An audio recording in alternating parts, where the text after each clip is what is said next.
Hello, good evening everybody. आज हम लोग पीएन जंक्शन डायोड रेक्टिफायर के रूप में यूज किया जाता है, इसी को पढ़ेंगे। हम लोग पीएन जंक्शन डायोड तो जान गए क्या है, जो एक ही डायरेक्शन में करंट बहने देता है। माने फर्स्ट हाफ में अगर मान लीजिए वो लेफ्ट से राइट जाता है तो सेकेंड हाफ में जब अल्टरनेटिंग करंट चेंज करेगा अपना डायरेक्शन तो उस समय वो नहीं करंट पास होने देगा। तो इसी को हम लोग यूज करते हैं। इसी प्रॉपर्टी को रेक्टिफाई करने में एसी से डीसी बनाना है, एसी करंट से डीसी करंट बनाना है या एसी वोल्टेज से डीसी वोल्टेज बनाना है। तो कैसे बनेंगे? तो देखिए, 3 सेट ऑफ फिगर दिए हैं हम।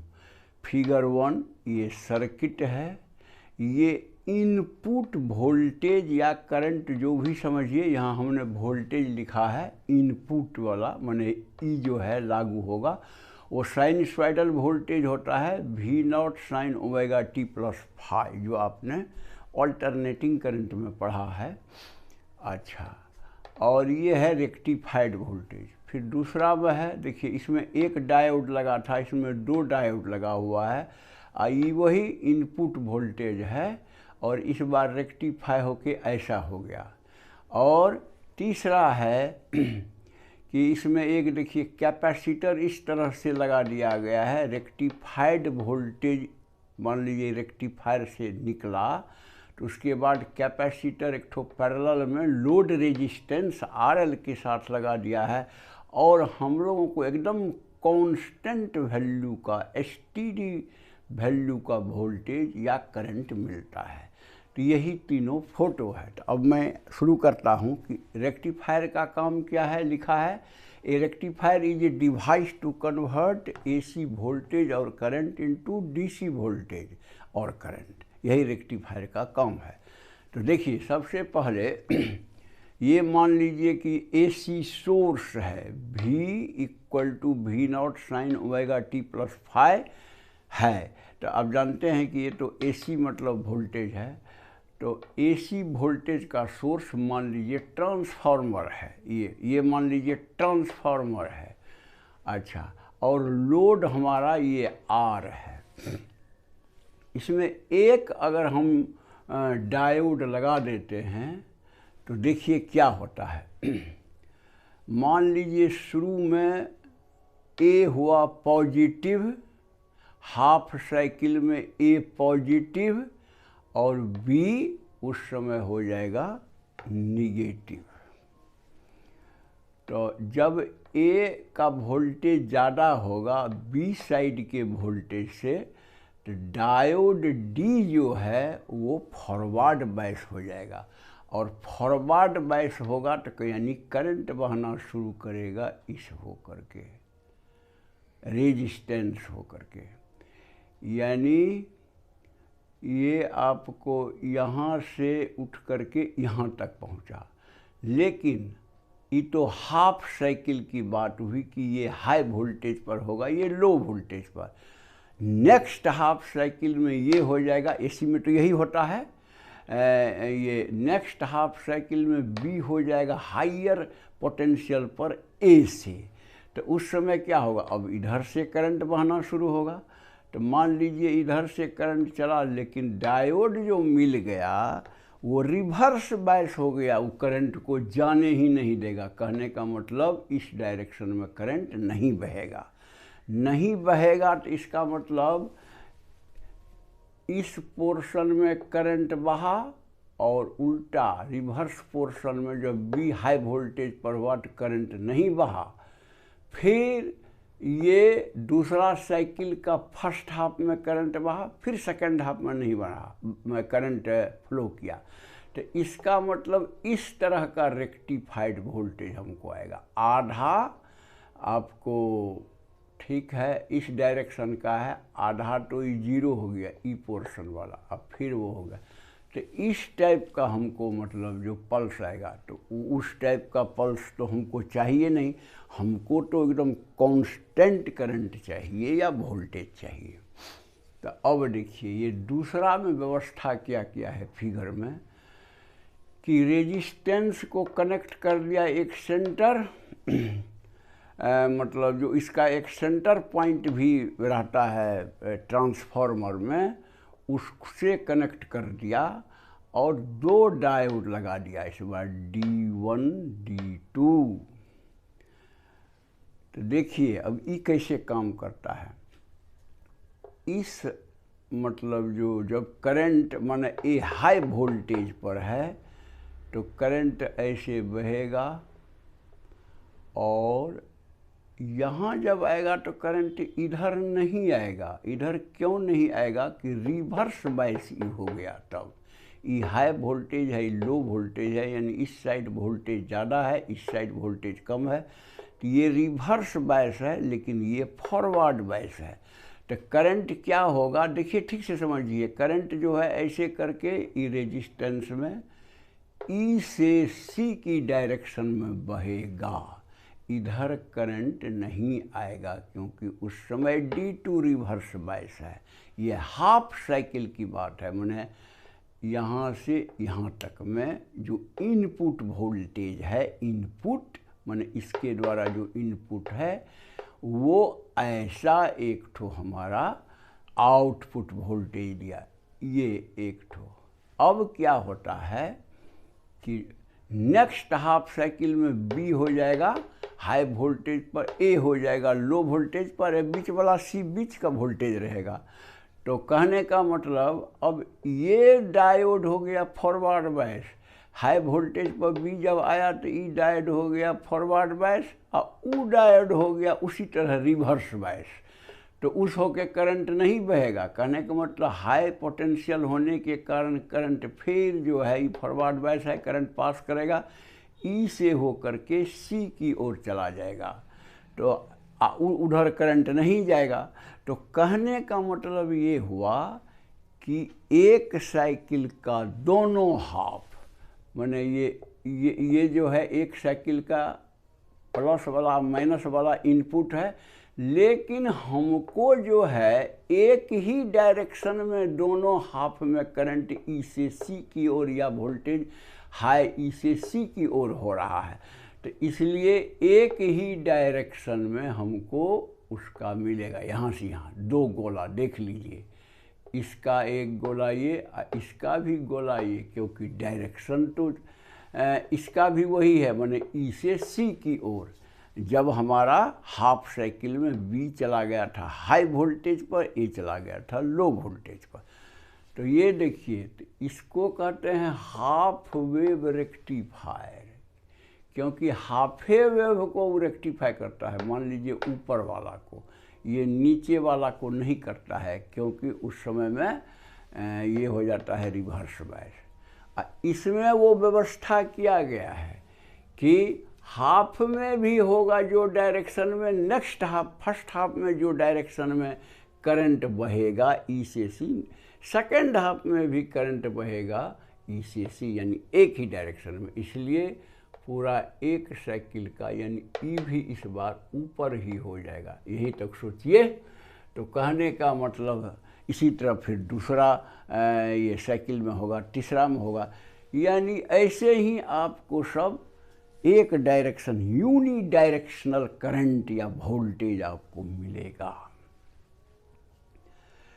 लेकिन अभी हम देखते हैं कि मिला तो हमको डायरेक्ट करंट, माने यहाँ से यहाँ ई से सी वाला, लेकिन इसमें भी रिपल्स है, पल्सेज है।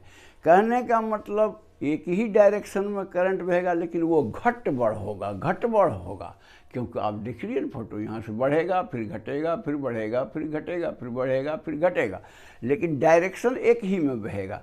तो ऐसा भी तो हमको नहीं चाहिए करंट, हमको तो चाहिए एकदम कांस्टेंट वैल्यू वाला करंट। तो कांस्टेंट वैल्यू वाला करंट लाने के लिए इस जो आउटपुट है फुल वेव ये रेक्टिफायर का, उस आउटपुट को, रेक्टिफायर के आउटपुट को हम लोग इस टाइप के सर्किट से, फिल्टर सर्किट कहलाता है ये, क्योंकि इसमें कैपेसिटर जो है वो आपको लोड के साथ में पैरेलल में जुटा हुआ है, सो आप देख लीजिए। और पैरेलल में जुटा होने के बाद एसी कंपोनेंट को वो अलाउ नहीं कर रहा है, ओनली डीसी कंपोनेंट ही अलाउ होगा। कैसे? तो देखिए, तो फर्स्ट हाफ साइकिल में क्या होगा, यहाँ देखिए, यही चीज़ इसमें इनपुट में है और कैपेसिटर लगा हुआ है। तो फर्स्ट हाफ में क्या होगा, वोल्टेज बढ़ेगा, यानी कैपेसिटर चार्ज होना शुरू हो जाएगा। कैपेसिटर में जब हम बैटरी लगाते हैं तो चार्ज होता है ना, या कोई चीज़ एसी वोल्टेज देते हैं तो चार्ज होना शुरू होता है।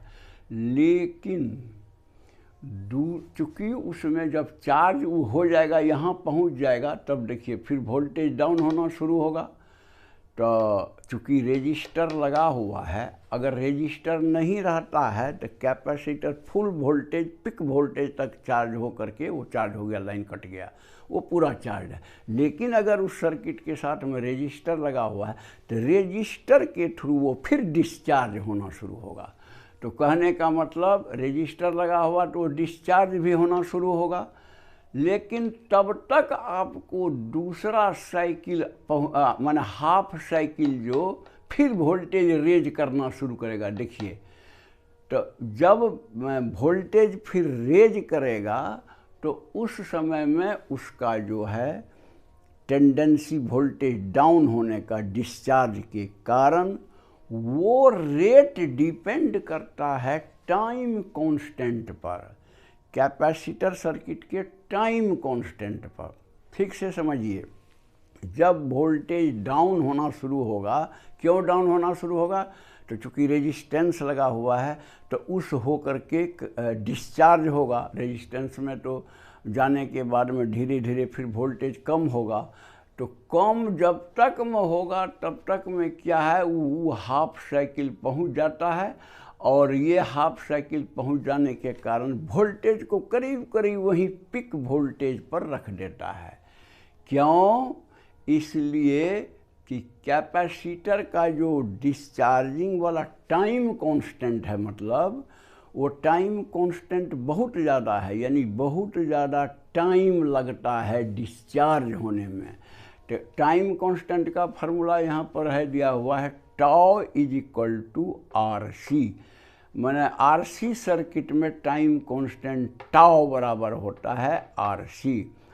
अगर लोड मान लीजिए हमारा कांस्टेंट है, जो लोड है, हम अगर कैपेसिटर हाई मतलब कैपेसिटेंस का कैपेसिटर लगा देते हैं तो कहने का मतलब टाइम कांस्टेंट जो है वो ज़्यादा हो जाएगा। और टाइम कांस्टेंट जहाँ ज़्यादा हुआ कि वो डिस्चार्ज करके जो वोल्टेज कम होना चाह रहा है, वो उसमें बहुत ज़्यादा टाइम लगेगा।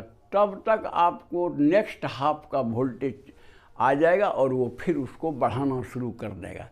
माने इस तरह से होने के कारण होगा क्या कि वोल्टेज डाउन नहीं हो पाएगा, बल्कि वोल्टेज मोटा मोटी आपको पिक वोल्टेज के ही करीब रहेगा। और देखिए, ये फोटो वही बताता है कि यहाँ से शुरू हुआ और एक करीब करीब कांस्टेंट डीसी वोल्टेज हमको मिल गया।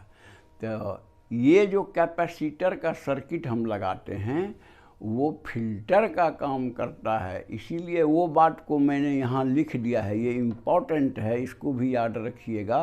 Role of capacitor in filtering. Filtering में क्या होता है, देखिए मैं एक बार पढ़ के भी सुना देता हूँ।